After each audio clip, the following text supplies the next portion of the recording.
আসসালামু আলাইকুম বন্ধুরা, কেমন আছেন আপনারা? আশা করি সবাই ভালো আছেন। আলহামদুলিল্লাহ আমি ভালো আছি। আবার একটি নতুন ভিডিও নিয়ে আপনাদের সঙ্গে চলে এসেছি মিজানুর রহমান আজারির ওয়াজ। আপনারা যারা যারা মিজানুর রহমান আজারির ওয়াজ শুনতে ভালোবাসেন তারা ফুল ভিডিওটি দেখতে থাকেন, আশা করি ভালো লাগবে। বিশ্বনবীর কলিজার টুকরা ফাতেমা, ফাতেমার কাছে বিশ্বনবী যে বললেন, মা আমার কলিজার টুকরা নয়নের পুটুলি, তোমারে আমি সবচেয়ে বেশি ভালোবাসি। আমার চাচাতো ভাই আলী তোমাকে বিয়ের প্রস্তাব দিয়েছে, আল আনতে রাদিয়া, তুমি রাজি কিনা বলো। সাকাতাত, ফাতেমা চুপ করে রইলেন। বিশ্বনবী আবার জিজ্ঞেস করলেন, ফাতেমা বলো তুমি রাজি কিনা। মা ফাতেমা কথা বলে না, সাকাতাত, চুপ করে রইলেন। আবার বিশ্বনবী বললেন, তুমি যদি না বলো কেমন করে বুঝবো রে মা, আমার ভাই আলীর সাথে তোমার বিবাহের ব্যাপারে তুমি রাজি আছো কিনা বলো। সাকাতাত সাকিতা, তিনি চুপ রইলেন। বিশ্বনবী বুঝলেন আর সুকুতু নিসফর রেদাব, চুপ থাকা সম্মতির অর্ধেক। তার মানে ফাতেমা রাজি। বিশ্বনবী বিয়ের অ্যারেঞ্জ করলেন। এরকম মেয়ে এখন খুঁজে পাওয়া মুশকিল। বাপে জিজ্ঞেস করবে, মেয়ে কিছু বলবে না, বরং মেয়ে একটা নিয়ে আসবে, এসে বলবে, বাবা ও দারুণ না, বলে না।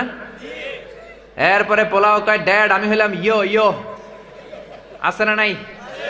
এজন্য যুবক ভাইয়েরা সাবধান, ফ্যান্সি ডিলিয়া বা খাবা, আযাবার গজব নাজিল করবে কে? জিনার মধ্যে যদি জড়িয়ে যাও, দেশের মধ্যে আযাবার গজব নাজিল করবে কে? এজন্য বাবারাও সহজ হন, মেয়ের বাবা ছেলের বাবা সহজ হয়ে যান, অল্প মহারানা নির্ধারণ করেন। বিশ্বনবী বললেন, সবচেয়ে বরকতপূর্ণ বিয়ে হচ্ছে আইসারুহা মোনা, যেই বিয়ের মধ্যে খরচ কম হয়, যেই বিয়ের মধ্যে মহারানা অল্প নির্ধারণ করা হয়।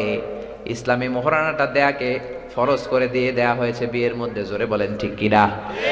এটা কিন্তু অপশনাল নয়, এটা কম্পালসারি। ওয়া আতুন নিসা সাদকাতিহিন্না নিহলাতান ফাইন তিবনা লাকুম আন শাইইম মিনহু নাফসান ফাকুলুহু হানিআম মারিআ। বিয়ের রাতে টাকা দিয়ে দাও, পয়সা দিয়ে দাও। এখন এগুলো নাই, শুধু ধোঁকাবাজি। কে কেমনে ধোঁকাবাজি করবে? 20 লক্ষ টাকা মহারানা নির্ধারণ করে, 20 টাকাও দেয় না, আছে না নাই? এরপর বিয়ের ভেতরেও ধোঁকাবাজি, আছে না নাই? ছেলের কোয়ালিটি নাই, হাজার হাজার কোয়ালিটির কথা বলে, ফুলিয়ে ফাপিয়ে ছেলেরে শাহরুখ খান বানায়, ছেলেরে বিল গেটস বানায়, ছেলের বন্ধুর বড় বড় সম্পত্তিগুলো দেখিয়ে বলে এগুলো ছেলের সম্পদ, আসলে রাস্তার ফকির, আছে না নাই? তো বিয়েটাই যদি ধোঁকাবাজি দিয়ে হয়, পুরো ফ্যামিলিটাই তো ধোঁকাবাজির ফ্যামিলি হবে, বাচ্চাগুলো হবে বড় বড় ধোঁকাবাজ। বলেন ঠিক কিনা? আবার বিশ্বনবী মেয়েকে বিয়ের পিঁড়িতে বসানোর আগে ধোঁকাবাজি করতে নিষেধ করলেন। বিশ্বনবী বললেন, পরচুলা পরবা না। পরচুলা চিনেন? মেয়ের মাথায় চুল নাই, আলগা চুল লাগায়, এটার বলে পরচুলা। এটার কি বলে? হারাম।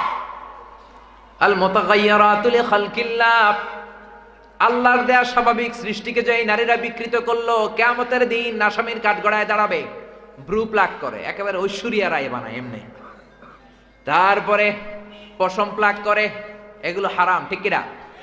আবার অনেক মেয়ের মাথায় চুল কম, বিয়ের আগে মেয়ের মাথায় পরচুলা লাগায়, তারপরে ছেলের সামনে বসায়। ছেলে দেখে তো মহা খুশি, আরে ঐশ্বরিয়া রায়, আমি রাজি। ছেলের বাপও রাজি, মেয়েও রাজি। বিয়ে হয়ে গেলে এবার বাসর রাত, স্বামী যখন স্ত্রীর সাথে দেখা করতে গিয়েছে, তখন দেখে আগের চুল মাথায় নাই। কয়, তুমি কে? কয়, আমি তো তোমার টুনটুনি। তুমি আমার টুনটুনি, তো তোমার চুল কই? কয়, চুল নাই, পরচুলা লাগাইছিলাম। শুরু হলো ভেজাল দিয়ে, যেরকম ঠিক কিনা? আবার ছেলেরাও এরকম করে, মাথায় চুল নাই, সালমান খানের চুল লাগায়, আমির খানের চুল লাগায়, অমিতাভ বচ্চনের চুল লাগায়। পরচুলা লাগালে এক একটা ছেলেরে ফিল্মের হিরোইনের হিরোর মতো লাগে, যেরকম ঠিক কিনা? বিশাল বড় চুল লাগাইছে, মেয়ে পক্ষ দেখতে আসছে। মেয়ে তো মানি পারে না, এখনো বিয়ে করে ফেলে। মেয়েও খুশি, মেয়ের বাবাও খুশি, মাও খুশি, হয়ে গেল বিয়ে। এবার বাসর রাত, ছেলে ঘরে ঢুকেছে, ছেলেরে দেখে মাইয়া দেয় দৌড়, কারণ মেয়ে মনে করতেছে এটা তো আমার জামাই না, পরপুরুষ, এখানে আসে গে। ছেলে বলে, ও দৌড় দিও না, ও আমার কলিজার টুকরা টুনটুনি, আমি তোমার আসল বর। তুমি বর, তোমার মাথায় মাল কই, ছাদে মাল কই?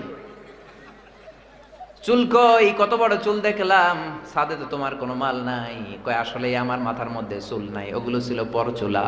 হারাম। জোরে বলেন ঠিক কিনা?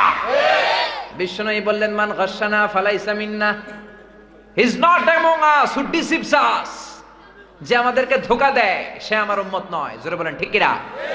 এজন্য বিয়েটারে সহজ করে দেন।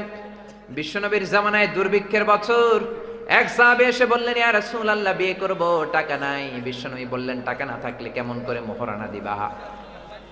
এই কথা কিসের ভাইজান? কথা বলেন না, হুজুরে নিয়ে আসেন, বসান। টাকা না থাকলে মোহরানা দিবা কেমনে? সাহাবী বললেন, আমি গরিব মানুষ, টাকা পাবো কই?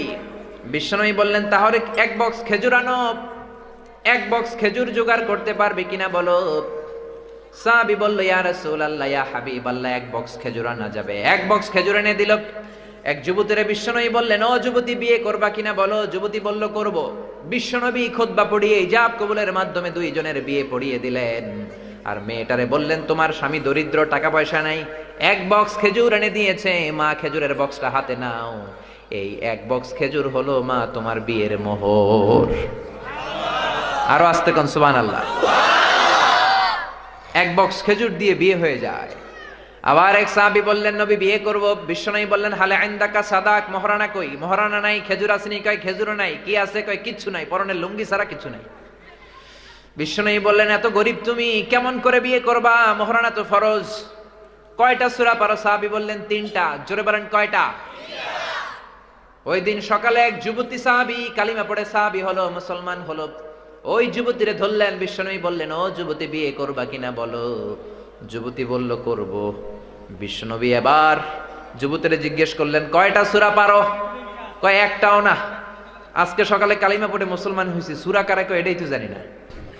বিশ্বনবী এই সাহাবিয়ার মধ্যে বিয়ে পড়িয়ে দিলেন। এরপরে দুইজনকে দাঁড় করিয়ে দোয়া করে দিলেন। আর মেয়েটারে ডেকে বললেন, মা, তোমার স্বামীর কোনো টাকা পয়সা নাই, মোহরানা দেওয়ার ক্ষমতা নাই, তুমি কোনো সূরা পারো না, তোমার স্বামী সূরা পারে কয়টা? তুমি একটাও পারো না, তোমার স্বামী পারে 3টা। আজ থেকে প্রতি রাতে এশার নামাজের পর তোমার স্বামী একটু একটু করে 3টা সূরা তোমারে মুখস্থ করায় দিবে মা। এই 3টা সূরাই হলো রে মা তোমার বিয়ের মোহর। সহজ না কঠিন? এজন্য খবরদার, সহজ হয়ে যান। মোহরানা আমরা বাদ দিছি, আর যৌতুক ঢুকে গেছে। জোরে কোন ঠিক কিনা? যৌতুক খাওয়া যাবে? জোরে বলেন। যৌতুক চাওয়া মানে হচ্ছে ভিক্ষা চাওয়া।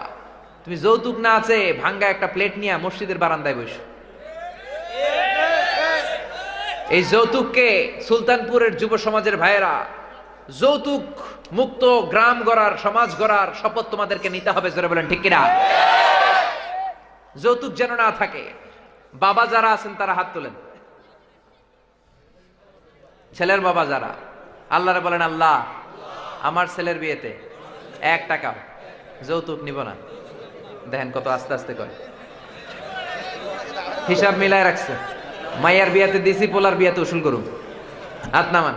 বাবা করে দিয়ে হবে না। ইয়াং ছেলে বিয়ে করো নাই, হাত তোলো। বিয়ে যারা করো নাই, হাত তোলো। চিৎকার দিয়ে আল্লাহরে শোনাও, বলো, আল্লাহ, আমার বিয়েতে 1 টাকাও যৌতুক খাবো না। আমিন। আর জোরে আমিন। এই যে ভিডিও করে রাখছে না, মেয়ের বাবা যারা আছেন, বিয়ের সময় ভিডিওটা লাগলে দেখেন কারা কারা এলাকার হাত তুলে বলছিল যে যৌতুক খাবে না। এই 1 কপি দিয়ে দিবে সবাই। এজন্য খবরদার, বিয়েটারে সহজ করে দেন। বিয়ে যে এই দেশে কঠিন হয়ে যায়, জিনা ওই দেশে সস্তা করে দেয় কে? তার মানে 1 নাম্বার মদ খেলে আযাব হয়, 2 নাম্বারে জিনা করলে দেশের মধ্যে আযাব হয়, 3 নাম্বার নাচ গান করলে আযাব হয়। জোরে কোন ঠিক কিনা? বাংলার জমিনে নাচের অনুষ্ঠান আছে না নাই? রুব্বানে নাচে কোমর দুলায়া, গায় না? ফেরেশতারা কি বলবে জানেননি? আপনারা বলবেন, রুব্বানে নাচে কোমর দুলায়া। ফেরেশতারা বলবে, তোরে পিটামু আমরা ঝুলাইয়া। জোরে বলেন ঠিক কিনা? এজন্য খবরদার, যুবক ভাইরা, চোখকে হেফাজত করো, ইমানকে হেফাজত করো। গানের কনসার্ট, নাচের অনুষ্ঠান, নৃত্যানুষ্ঠান এগুলোতে যাওয়া যাবে না। জোরে বলো ঠিক কিনা? আবার অনেক যুবকেরা হিন্দুদের নৃত্যানুষ্ঠানে যায়, হিন্দুদের শ্যামা সঙ্গীত দেখতে যায়, শ্যামার নাচ দেখতে যায়। আছে না নাই? নাচে শ্যামা তালে তালে তালে তালে তালে তালে তালে তালে। কবরে গেলে ফেরেশতারা বলবে, জোতা মারবো তোর গালে গালে গালে। জোরে বলেন ঠিক কিনা? এজন্য খবরদার যুবক ভাইয়েরা, এই 4টা কাজ গুনে গুনে বেঁচে থাকবা। মদ, ইয়াবা, ফেন্সিডিল, হিরোইন খাওয়া যাবে না। 2 নাম্বার জিনার কাছেও যাওয়া যাবে না। 3 নাম্বার নাচের অনুষ্ঠানে যাওয়া যাবে না, 4 নাম্বার হারাম গানের অনুষ্ঠানেও যাওয়া যাবে না। জোরে বলেন ঠিক কিনা? এগুলো থেকে বেঁচে থাকলে দেশটারে বরকতময় করে দিবে কে? আর নারীদের প্রতি সংক্ষেপে উপদেশ, জি বাংলা দেখা যাবে না, জোরে কোন ঠিক কিনা? স্টার জলসা দেখা যাবে না, কিরণমালা দেখা যাবে না, এগুলো হচ্ছে পারিবারিক অশান্তির মূল। জোরে বলেন ঠিক কিনা? ভিডিওটি ভালো লাগলে একটি লাইক, কমেন্ট ও শেয়ার করে পাশে থাকবেন বন্ধুরা। যারা যারা শেষ পর্যন্ত ভিডিওটি দেখেছেন তাদের জন্য অনেক অনেক ভালোবাসা থাকলো বন্ধুরা। আরও নতুন নতুন ভিডিও পেতে চ্যানেলটিকে সাবস্ক্রাইব করে পাশে থাকবেন বন্ধুরা। ভালো থাকবেন, ধন্যবাদ।